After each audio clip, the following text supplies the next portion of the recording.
لە تەوەری کۆبوونەوەی نێوان هەرسێ وەزیرانی بەرگری ڕووسیا و تورکیا و سووریا ئێمە گفتوگۆ دەکەین لەسەر ئەم تەوەرە. ئەم دوو وڵاتە بە تایبەتی تورکیا و سووریا شیر و تیر لە یەکەسوون لە 2011ەوە وەکو دەوتێت ئەوەی خواپی ناخۆش و بە یەکتریان کرد، بەڵام ئەوە تا دوێنێ وەزیرانی بەرگری هەردوو وڵاتەکە بە چاودێری ڕووسەکان کۆبوونەتەوە لە مۆسکۆ. کۆبوونەوەکە بە ئەرێنی وەسف دەکەن، درێژەی پێدەدەن. هەڵبەت ئەمە یەکەم خاڵی کۆبوونەوەی نێوان ئەم دوو وڵاتە نیە. پێشتر لە ڕێی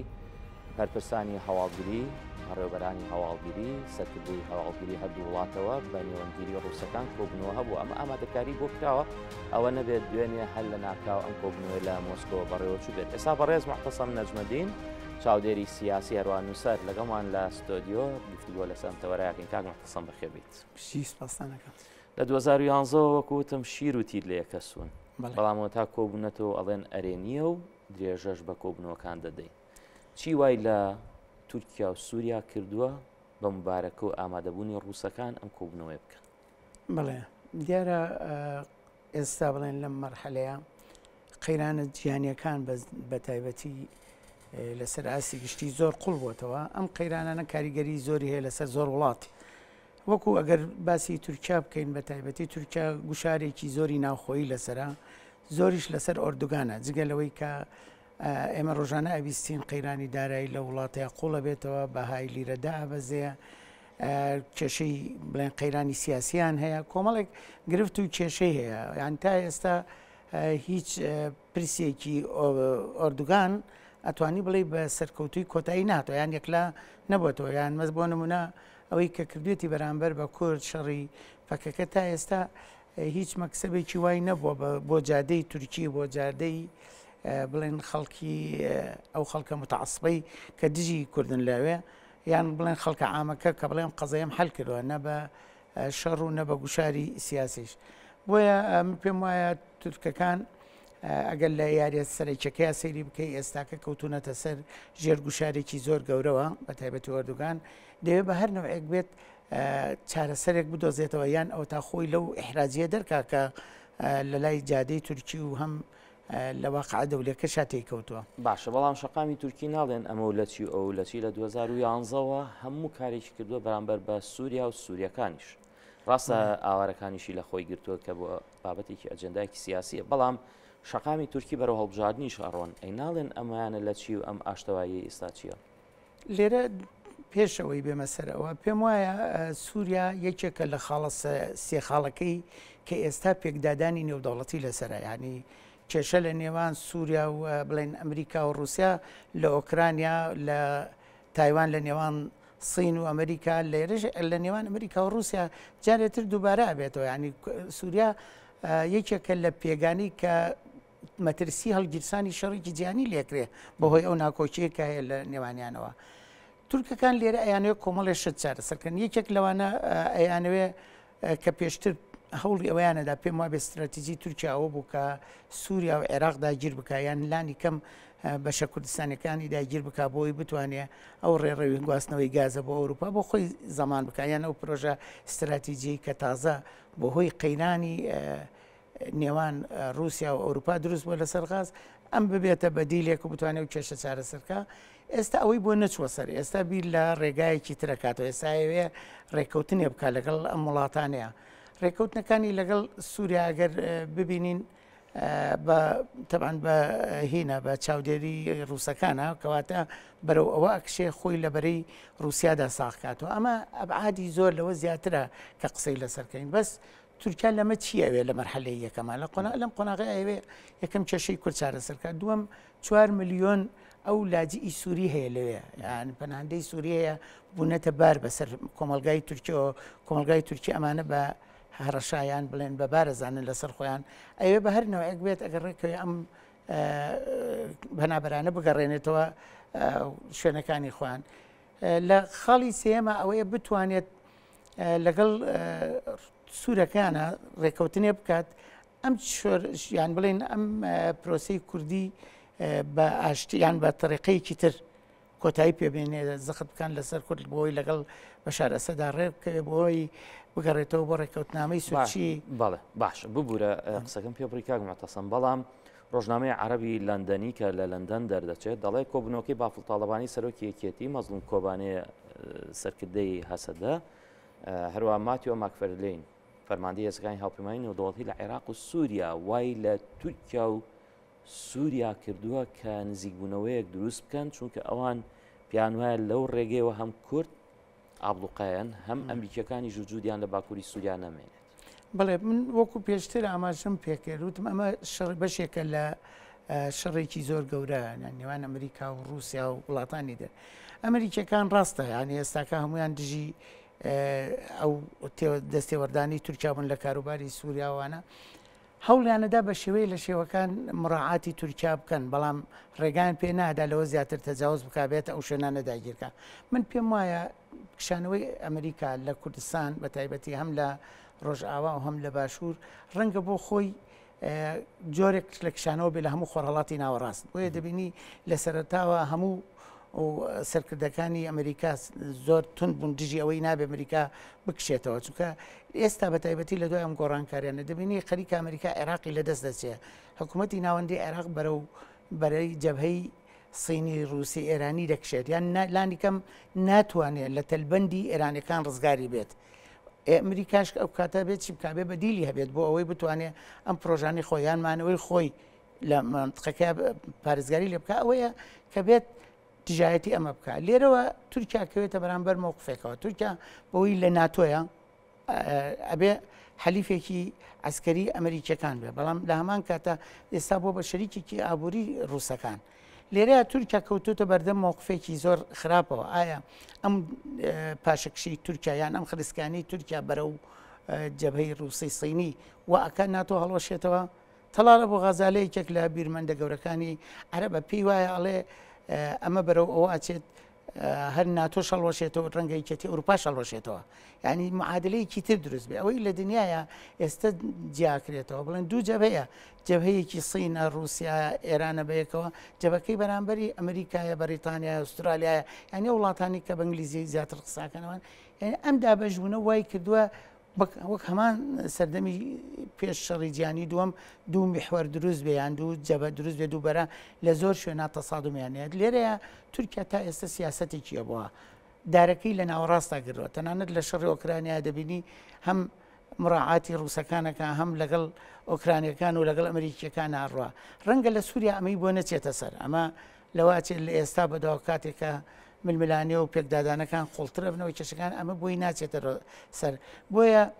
لێ ئێستاە تورکیا لە بەردەم دوو سینناریوە یەکیان ئەوەیە ئەمەی وەکو تەکتیک کردبێت و گوشارێک بێ بۆ ئەمریکا بۆەوەی ئەو مەکسەمانیان ئەوانی داوایەکە قبوڵی بکە چکە تا ئێستاکە لەواچی ئەوروپا و ئەمریکا زۆر دژی ئەو تەتەڵوعاتانی تورکیا بن یان ئەوەتانی ئەمە لە ڕووی استراتیجەوە تورکیا بەرەی رووسیاسی نەکشێت بەم شێوەیەش معنای هەڵۆشانەوەی ناتۆ بڵێ باش یەکێتی ئەوروپاش بەڵام ئەمریکا لە نێو ئەم سێ کوچکەی ڕووسی تورکی سووریا بەرگاگرێت لە باکووری سووریا بمێنێتەوە کورد چی بکات لەم نێوەندە ئەگە ئەمریکا ئەو کشانەوەی کە بینیمان ئەو مەترسی کە بەردەوام هەیە لەوەی ئەمریکەکان دۆستەکانیان بەجێ هێڵن ئەکشێنەوە هاوپەیمانەکانیان لە قۆناغێکە پشتیان تێئەکەن هەم ئەمریکەکان بەرگاگرن بمێنەوە لەو سێ کوچکەی بەردەمی ڕووسیا و تورکیا و سووریا و کوردیش چی بکات وڵای وەکو بەش یەکەمی پرسیارەکەت بێگومان ئێمەوە لە ئەمریکا تێگەیشتونە بەداخەوە لە سیاسەتە ئەو ئەخلاقی کە لە سیاسەتایەتی هیچ کات گرنگی بەوە نەداوە بە دۆستایەتی و بە عیلاقاتوانە بەرژەوەندەکەی چۆن پێویست بوو ئەوەی کردووە من پێم وایە ئەمریکان ناچارە یعنی ئەوە نییە لەبەر خاتری کورد بێ و هەموو گیان شەمازانن نابەتایبەتی لە سەردەمێکە کە قەیرانی ئابووری گیانی ئێستا دەستی لە بیناقاقی هەموو وڵاتانی دنیاداوە دنیا بەرەو دۆخێکی زۆر خراپە بە قەیرانی سیاسی خەریکە بەرەو شەڕی گیانی سێمانە بە یان ئەمە لە کاتێکایە شەڕ لە سەر منطقەی نفوس زیاتر قوڵە بێتەوە زیاتر تەشە ناکە بۆیە لەم کاتیان پێم وایە ئەمریکیەکان ناچارن ئەبێ بەرگری لەم ناوچەیە بکەن یان بۆ ئەوەی تۆ بینی سا ڕۆژانە بنکەی زیاترەکەنەوە هێز زیاترە نێرن ئەگەر ئەمریکیەکان نیەتی ئەمەیان هەبایە بکشێنەوە پێم وانە لەم کاتەیە چەک و بەسڵاحە بنێرن بۆ کوردستانیا بینێرن بۆ ڕۆژ ئاوان ئێمە ئەگەر بێت و بەراوردێ بکەین لەجارە ناکشێتەوە من پێم وانی ئەمریکا بکشێتەوە لەبەرەوەی تۆ وەکوتم ئێسا و سێ شوێنە کە بووە بە خاڵی پێکدادانی نێوان ئەم زلێزانە ینی ئەمریکا ئەو هەموو زەختە لەسەر ئۆکرانیا بەڵام ناڵن ئۆکرانیا بکشێتەوە بۆ ئەو هەموو دامەی ئۆکرانەکرێت چونکە کشانەوەی ئەمریکا لە ئۆکرانیا معنای سەرکەوتنی بەرەی بەرامبەر معنای شکاندنی دنیای تاکجەمسەری ئەمریکا کە ئەمە قبوڵی نییە ڕغم ئەوەی کە دنیا خۆی بەرە ئەوە ببێتە فرەجەمسەر بەڵام لە کۆتاییە لە کۆ ڕێکەکەون لە کۆ شەڕەکە وەستەیە وەکو سەردەمەکانی پێش و شەڕەکانی پێ لێەوە ناوچەی نفوزدا بەشەکرێ من پێم وایە یەکێک لە ناوچە گرنگەکان یا لە خاڵە گرنگەکانی نێوان ئەمریکا و بەرەی ئەمریکا و بەرەی سین رووسیا سووریایە کە کلیلی خۆڕەڵاتی ناوەڕاستە هەم وەکو گواستنەوەی غاز و نەوت کە ئەبێتە بەدیلێک بۆ غاز و نەوتی ئەوروپا کە رووسیا بۆ ئەوروپا چێ هەم وەکو منطقەی عسکەری قاعدەیەکی عسکەری ئەمریکا ڕەنگە زۆربەی قاعدە عسکەریەکانی لەم منطقانە نەماوە بە تایبەتی کاتێک کە تورکیا بەرەو ئەو خزانە ئاچێ بەرەو سین و رووسیا لەوە ئاچێ ئەمریکای تر پێویستی بەمە بێیان ناچار بێت ئەمەکە پشکاتە ئەنچەرلیک و باکووری سووریا بەکاربێنێ ڕۆژاوای پێڵێم نەک ئەمریکا تورکیا ئەکشێتەوە لەو ینا لەبەرەوەی باشە کورد چی بکات لێرە کاگمەتەسە لێرە کورد ێستا دوو لە بەردەم دوو خیارە خیاری کێوەیە گەر بێت و لەگەڵ حکوومەتی سووریا ڕێکەوێ بێ حکوم زاتیەکی سووەری بداتێ وەکوەوەی کە پێشوو ئێمە لە نظامی عێراقی ئابینی وانە ئەمە دووبارە و هینە دووبارە کاتەوە خوێندنەوەی ڕووسەکان ئەگەر ئێمە خوێندنەوەی ڕووسەکان بخێنەوە بۆ چارەسەری کێشەی کورد پێم وایە ئەو مۆدێلە بە وڵاتانی حەلیفی خۆشیەدا ینی دۆگین ئەسکەندەر دۆگین کە بە عقلی پوتین ناسراوە بە سێ وتاری زۆر ورد باسی ئەوەکە کورد دەبێت پێگەی چی بێ لە ناو ئەم دەوڵەتانەیە لە هەموو مافەکانی کورد لە ناو ئەوە چارەسەری کە ڕووسەکان دایانناوە لە کۆمەڵی حقوقی سەقافی و کۆمەڵێک ینی مافی سەرەتایی تێجاوز ناکە ینی ئەمە بەحقەت لە تەمۆحی کوردیشانی هەڵ لە تەمۆحی کوردانیە گیرناگل کورد لە سەرەتاوە ڕێکەکەوتن لەگەڵ بەشارە سۆتا یان لانی کەم لەوێ لێرە ئینابێ لێرەیە زۆربەی وڵاتانی داگیرکرد یان نەیاری کورد ئەکەونە بەرەی رووسیا سینەوە عێراق نزیکە لەوەی بچێتە سین ئێرانە خۆی بەتاواتی ساغ بۆتەوە لەو بەرەیە ئەگەر تورکیاش بەرەوە کشە بچێتە لەبەرەوە کورد ناچارە هیچ هەلێکی تری نیە بێ لە بەرەی بەرامبەرا بێ لە بەرەی نارە بێ کە ئەوان نامادە نەبن چارەسەر بن دوای ئیتارێکی سنوورداریان بۆ مافەکانی تۆ پێشوەخت دیاری کردبێ ئەن تۆ هیچ هەلێکی تر من بۆیە پێم وایە کورد ناچارە دەبێت لەگەڵ بەسم قسەیەک هەیە کورد قەدەری جوگرافیەکەی بەم شێوەیە کە دراوسەی تورکیا سووریا ئێران و عێراقیشە دابەشیش بووین بە سەریانە بەڵام هاوپەیمانەکانی دوورە دەستن ئەمە لە ڕووی لۆژیکیەوە معقولە تۆ پشت بکەیتە ئەوانی کە بە سەریانە دابەش بوویت و ڕوو بکەیتە ئەو کەسانی کە زۆر دوورن ئەمە منطق وامان پێڵێ تۆ ئەوانەی جارێ نزیکن هەمووی داگیرکردن ینی واقعکە ئێمە وایە عێراق و سووریا و ئێران و تورکیا ئەمانە هینن یان بێتە بە منطق تعاملی لەگەڵ بکەن داگیرکردن دۆستت نین وڵاتێک نییە دۆستت بێ بڵێ لەگەڵ یا وڵاتێک نییە بەڕاستی بێ چارەسەری کێشەکەی تۆکە بەڵام ئەوەی ئێستا لە دنیای ڕووەدا ساز گۆڕانکاری لە شۆرشی پیشەسازی سەباس لە قۆناغی چوارەمی شۆرشی پیشەسازیەکەن چەک و ئەسڵاحە و جەواسیس و بڵێن ڕقائق و زەکای ئیسنا گەیشتوتە کاری درۆن گەیشتوتە مەرحەلەیەک لە عەقڵ دەرچۆن لەوە نییە تۆ دراوسێکت بێ ئێستا بە ڕای من ئەوەی ئەیبینم جیاوازیکی زۆر گەورە هەیە لەسەر ئاستی پێشکەوتنی چەکسازی ئەمریکا و سین و رووسیا لەلایەک ئەو دوای دنیا لەلایەک تەنانەت خودی ئەوروپاش زۆر دوورن زۆر لەوەی کە بگەن ئەمان ئەو ماوەی پێشوت لەواچێ بە هەموو شوێک هەوڵیان لەسەر ئەو پێشخستنەدا بێت کە زۆر بە خەیاڵی پێشکەوتونە گەیشتوتە مەرحەلەیە مەترسی زۆریە بە دوویەکی ترا من پێم وایە دنیا وای لێ هاتووە دنیا بەرە ئەوە ڕایتر ڕەنگە ئەم دەوڵەت ئەقلیمیانە گرنگیان نەمێنێ وەکو خۆی لەبەرەوەی ئەم دنیا گەورەیە ڕەنگە بەشێ و لێزانە بکە بەس بەشی هەموو دنیا نەکە بەشێەوە نەکە بێت نە رووسیا و نە ئەمریکاش پێم نییە لە کۆتایە بێن تورکیا بکەن بە شەریک ئەبینی لە سەرەتاوە چەندێک ئەمریکا دژی ئەوەیە تورکیا بکشێ بە ناو عێراق و سووریا ئەوەندەش رووسیا دژی بووە ئەیخەنەوە ناو قاڵبەکەی خۆی لەو تازەترین ئەوانەی کە بڵاوە کرێتەوە تەنانەت لە زاری خۆیانەوە تورکەکانەوە برایم کەرەگۆن قسەیەکی هەیە وتارێکی لە وتارێکە ئەڵێ نەخشەیەکەیە خود پلانێکەیە بۆ دابشکردنی تورکیا ئەڵێ ئەمە ڕەنگە لە دەریای ڕەشیشەوە دەست پێ بکات بەڵام ئەمە هەیە وتارێکی ئەحمەدی نەژادێ ئەڵێ پێشبینیەکان ئەوەیە کە ئێران دابش بکرێ ئەمانی کە دابشەکەن ئەوە ئێمە نین گەلانی ئێران و تورکیاش نین ئەوە ئەو گۆڕانکاریە نێودەوڵەتیەیە کە وا ئەخوازێ هەندێک کورد بە هۆکاری ئەو دابشکاریە تاوانبارە و تۆمەتبارەکرێت یاخۆ مەبەستیان لە چییە وردەکارێکی؟ نا ئەمە گۆڕانکاریە لە معادلاتەیە گۆڕانکاریە لە ستمی سیاسی گۆڕانکاریە لەو تەغیرەی کە لەسەر زەویە ڕووەدا لە ئەفکارە ڕووەدا لە چەکسازیە ڕووەدا ئەمە علاقی بە کوردەوە نییە بالعکس ئێمە ڕەنگە کورد ڕقمێکی زۆر لاواز بین لە ناو ئەم معادلەیە ئەوەی کە هەمانە ڕەنگە بەرژەوەندەکەی ئێمە چۆن ئەگونجێ لەگەڵ زلهێزێکی دنیا دەبێت ئەوە تعامل بکەین. باشە ئەو مۆدلی لە هەرێمی کوردستانی عێراقا هەیە گونجاوە بۆ ڕۆژاوای کوردستان لەگەڵ سووریا و دیمەشق؟ ئەمە پێم وایە مەرحەلەیەکی کاتیە من وای ئەبینم مەرحەلی باشووری کوردستانیش بەرەو ئەبێ قۆناغێکی تر بچێ ینی ئەگەر تۆ بڕوانی بەداخەوە ینی لە هەتەنانەت لە کوردستانیش لای ئێمە دابش بووینەتە سەر هەردوو بەرەکە بتوێنێتەوێ پارتی تێوە گلاوە لەگەڵ تورکیا و ئەمریکا تا ئاستێکی زۆر کژاوە لەولاوە ئێمە کەوتونێتە لە بەڕێبەرەی سلێمانتقی سلێمانی کەوتۆتە ناو منتقەی نفوزی ئێرانەوە ینی بناڕاستە خۆچێتە سەر جەبهەی سینی رووسی بۆیە لێرەیە کوردستان ئەم مەرحەلەیە نابێت بێ بەرەو قۆناغێکی تر بڕابێ هەوڵ بدەن قۆناغەکەوەی یەکەمە بێ لە یەک جەبهەیەکە ساغ بیتەوە بەڕای من بەڕای منەوەیە ڕەنگە بۆ خۆشی وەکو وتم بەرژەوەندی و زلهێزێکی ئەمریکای زلهێزی دنیا ئەوە بخوازێ کوردستان تیاکاتەوە لەبەرەوەی کاتێک کە عێراقی لە دەسەچێ هیچ بەدیلێکی تری نامێنێ بۆ منتخەکە. باش کاک معتەسەم ئەمە بۆ کورد گونجاوە تۆ پشتکەیتە ئەمریکیەکان و ڕووبکەیتە رووسیا پشتکەیتە رووسیا و ڕووبکەیتە ئەمریکا یاخود ناکرێت کورد لێرەدا لە نێوان هەردوو جەمسەرەکە بێت ناکرێت لەو بینە یاریەک بکات و خۆی پارێزێت و ئاگادای بەرژەوەندەکانی ئەوانیش بێت؟ پێم وایە هیچ وڵاتێک لە دنیای ناتوانێت تر بێلایەن بێ لە دنیای هیچ کەسێک ناتوانێت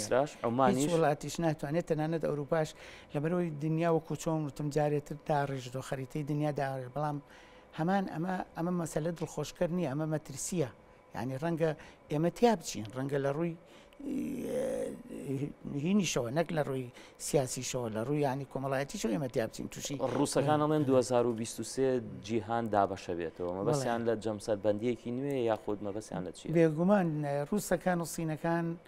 سوورن لەسەر ئەوەی کە دنیای تاکزەمسەری ئەمریکا قبول ناکەن ئەبێت درای دنیایکی تازەی فەرەجمسەری دروست بێ سیستمێکی سیاسی تازە بێت لەم سیستمە سیاسیە ئەبێ هەر کەس بەشی خۆی بە پێی قەبارە و قوهێزی خۆی بەرێت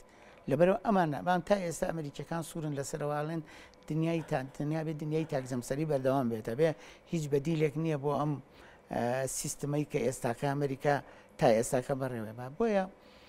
من پێم وایە بە واقعیش بەرەوە ئەوڕە دنیا دابەشە بێ فرەجەمسەری دروستە بێ بەڵام ئێمە چۆن ئەتوانین لەگەڵ ئەم گۆڕانکاریانەیە خۆمان بگەنجێنین چۆن ئەتوانین